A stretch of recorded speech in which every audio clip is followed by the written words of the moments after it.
Hey guys, welcome back to my YouTube channel, and in this video I'm going to talk about few more Q&A questions that were left to be answered some time back. And I've been receiving a lot of questions on my social media, so I'll be answering these questions in this video. So the first question is, do I need to capture photos in manual mode? Well, it's completely up to you to capture photos in manual mode, and if you're comfortable with that and if you're used to using manual mode, you can go ahead and capture. So what manual focus does is it will give you complete control of your camera. It is not that the image is captured using some predefined template kind of thing. So you have complete control of the ISO, shutter or aperture, and then you decide on what is to be captured, what lighting you want the image to be captured, and you decide on what kind of image you want. The manual mode is especially useful if you want to customize it from the default way of looking. Say for example, if you want to capture an image under low light without any flash, that's when you need manual mode. Or if you want to capture the stars in the open sky or the galaxy, all these are the scenarios where you need to have complete control over manual mode. Well, the next question that I've received is, I'm seeing all of your images on social media, and is it all edited? Well, most of them, yes. I capture everything in RAW format and not in the JPEG. That's when I go ahead and edit, because the RAW format is more like a flat image. It will have all the color information in it, but it is not processed.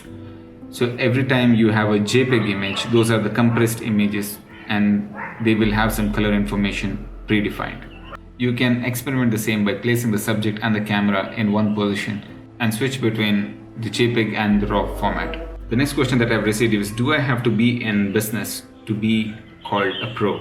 Well, sometime back I applied for my camera ambassador program. I don't want to mention the name of the brand, but if you're already following my channel, then you will be knowing what camera I use. But the first question that they asked me is, do you have a registered company to call yourself as a pro photographer?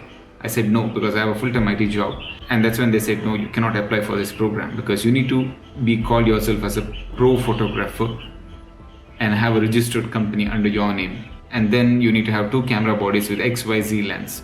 Well, there are so many photographers out there whom I know in the IT world, and there are few in the medical field or so many other professions, and they do photography as a hobby. Well, I don't want to really call someone as a photographer just because they've got a master's degree in it or they have a registered company.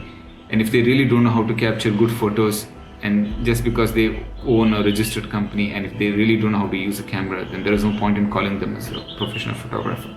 So I decide and I call someone as a professional photographer based on how well they capture a particular photo, and not based on whether they have a registered company or do they have a master's degree in photography or not.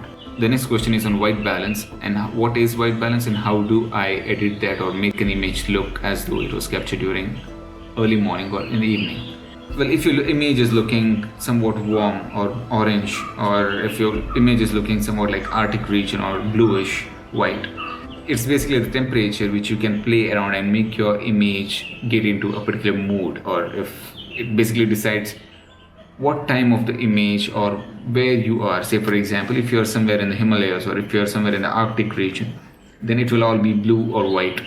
Whereas if you're somewhere near the equator or in a desert, then it will be more of orange. So it's warm. And when it comes to editing, you can edit it the way you feel like.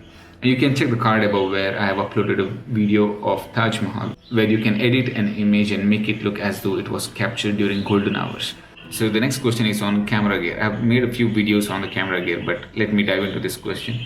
What gear do I use when you're on outdoor photography? Well, I use the 14-24mm f2.8 lens for landscape photography, and I even carry the 50mm f1.4 lens to capture low light photography at night, and also it acts like a portrait photo lens. So I take these 2 things all the time. And in addition, I even take the 70-300mm, not the 70-200. 200 is something that I use for candid photo shoot whenever I go on a wedding photography. But 70-300, it is much cheaper and lightweight to carry.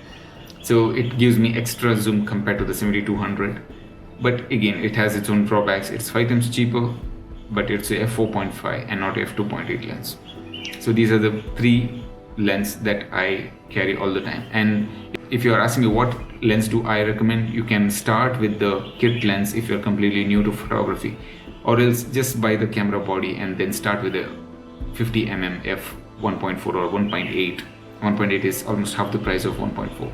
So you can start with 50mm and then you can upgrade your lens to whatever you like. Say if you like landscape, then go for a wide angle 14-24 or 14mm lens.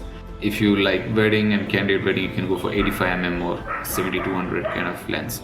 And then if you are into wildlife, you can go for a crop sensor to get that extra zoom, and also go for a 300mm and beyond lens. So you decide what you're interested in and choose the lens accordingly. You don't have to buy each and every lens that's available in the market, because these lenses are super expensive. Well, the next question is on achieving sharp focus. Well, I've seen some of my stock photos getting rejected because it says sharp focus not in place. Well, when I just upload the image or when I capture the image, I don't see that kind of issue with the image because I see that in a small screen.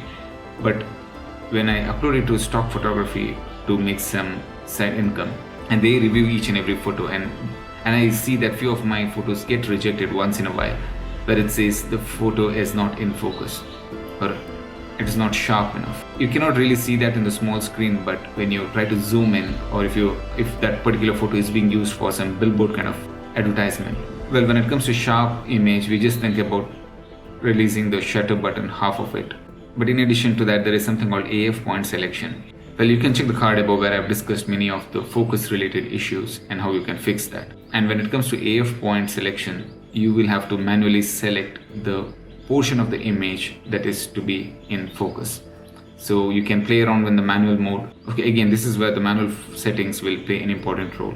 You can select that portion of the image which is to be in focus. So the next question is on JPEG and RAW image. What's the difference and what should I use? I have answered this in many of the questions before, but in spite of all of those, I keep getting this question, especially the newbies out there. If you don't want to spend too much of your time in editing images and you're fine with whatever images being displayed on the backside of the camera screen, go ahead, capture that in JPEG. You can even do basic editing using any of the mobile phone apps. That's perfectly fine. You can add presets or templates on top of it and then publish it. But if you are into those professional kind of photography, or even if not, even for social media, or if you want to get that extra boost or stand out of the crowd kind of photo, then go for raw image and do the necessary adjustments or do the editing yourself, because JPEG is a compressed image. There is a lot of information, color information that is lost. It's a kind of compression, and it will be a typical JPEG image is usually around 4 MB to maximum 16 MB in, at least in the camera that I use, whereas a raw image is almost like 30 MB. There is so much of data hidden in that. It might look flat. That's the reason why it is called a raw image, but you can edit and post-process it the way you want. So the next question is on, should I start a photography business? Well, that's completely up to you to start, but I would say if you're starting fresh and if you do not have a team or if you do not have enough contacts, do your regular business or whatever activity that you're doing currently and start that in parallel. And once you have established well, make it a 9-to-5 job, or else stick on to your existing group work, because you cannot really make money initially. You can do some parallel business as a passive income. I would say start it as a passive income unless you have some big plans or you have some big bookings coming in, or especially if you're getting into wedding, yes, you can make it. But if you're completely dependent only on stock and some freelance, then it's going to be hard. So start that as a side business and then you can make it over time. And then after some time, depending on how many clients you get and how much money you are making, if you can pay all of your bills, go ahead, make it a full-time. The next question is photography your full-time job? No, it is not my full-time job. It's more of a hobby. And I do it professionally once in a while, not in the recent times, but yes, I've been doing this for a while in order to cover all my camera gear expense and also the travel expense, because I travel a lot and I need extra money to travel. So for that reason, I do photography once in a while. And also there are these passive incomes using the affiliate links and stock photography, and also I do accept some of the products and product reviews and all those kind of things. So these are some of the passive incomes which I generate money out of, and I use that for my travel and the photography gear. So you can start the same way and see how things go, and then decide if you want to make it full time or not. So the next question is on Photoshop and how do I become master in it. The question is a bit lengthy and it says the person has tried learning Photoshop multiple times, but he just couldn't learn because of no time or there are too many options available out there. I agree with this because I am not a master in Photoshop, because I myself am completely new. There are few channels available out there who are experts only in Photoshop. So depending on the tool that you want to learn, say for example if it's Photoshop, go ahead and learn that in and out, at least the basics you can start with. Or in case of me, if you want to know what tool I am using only Lightroom most of the time, because it's super easy, super simple to use. You can even check the complete Lightroom tutorial that I've uploaded. I've got some 20 plus videos out there, and it's all for most of them are for your desktop editing. You can color grade, or you can do all kind of cropping, crop overlays, adjustments, duplicates, and there are so many videos that I've uploaded, so go ahead, check that. If you have time, then learn the basic editing. I think I've covered most of the basic editing that if you have seen all of my photos, all of them are edited using Lightroom, and I'm still completely new, I can say, when it comes to Photoshop, because I just go mad with the kind of options. I am with you because I understand the concerns that you have got when you learn Photoshop. It is easy, it's just that you need more time and you need to dedicate more time, which I do not have. So I edit everything using Lightroom. And when it comes to licenses, you can go for the photography package that Adobe is providing. It's again not a sponsored post. There are a number of tools available out there. You can go for Photoshop and Lightroom package that I bought, which is the cheapest in the Adobe Creative Cloud. How do I edit my thumbnail for YouTube?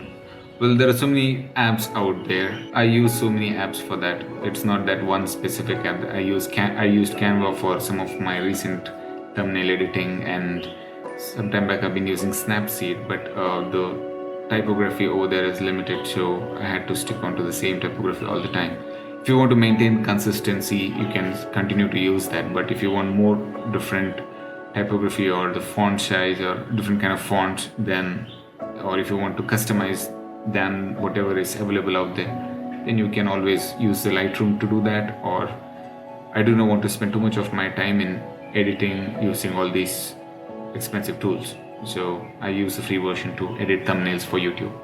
So guys, those were some of the questions that have been asked most commonly. There are a lot many questions. Maybe I'll come up with another Q&A session. Well, I've answered a few more questions out here in the card above, where there are lot many funny questions that were asked, and I have made a complete video out of it.